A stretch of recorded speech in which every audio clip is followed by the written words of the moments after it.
Tous les péchés ne sont pas odieux devant le Seigneur. Il y a pour lui, comme pour les hommes, différents degrés de culpabilité.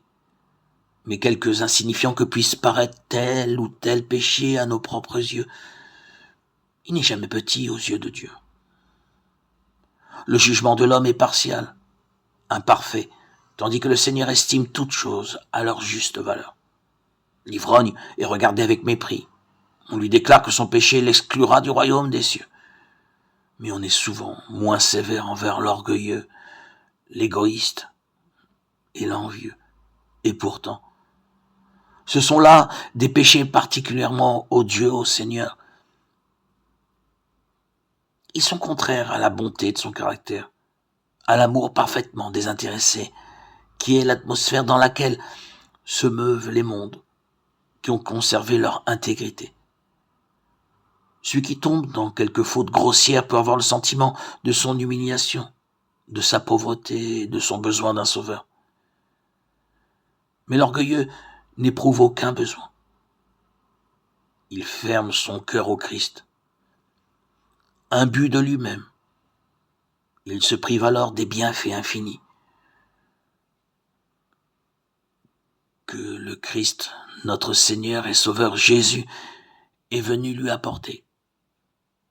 Il érige une muraille, un fossé entre lui et le Seigneur.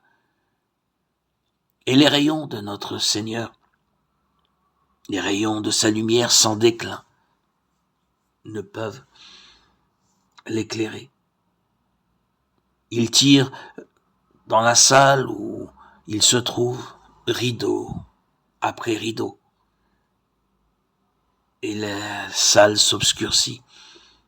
Elle devient noire et ne laisse passer aucun rayon de cet amour rayonnant, miséricordieux, infini, de sa bonté, ces rayons de vie qui pouvaient le rendre disponible, lui permettre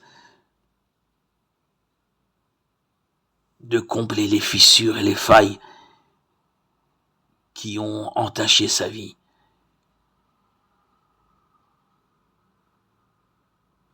Il reste dans les ténèbres et se prive de cette lumière.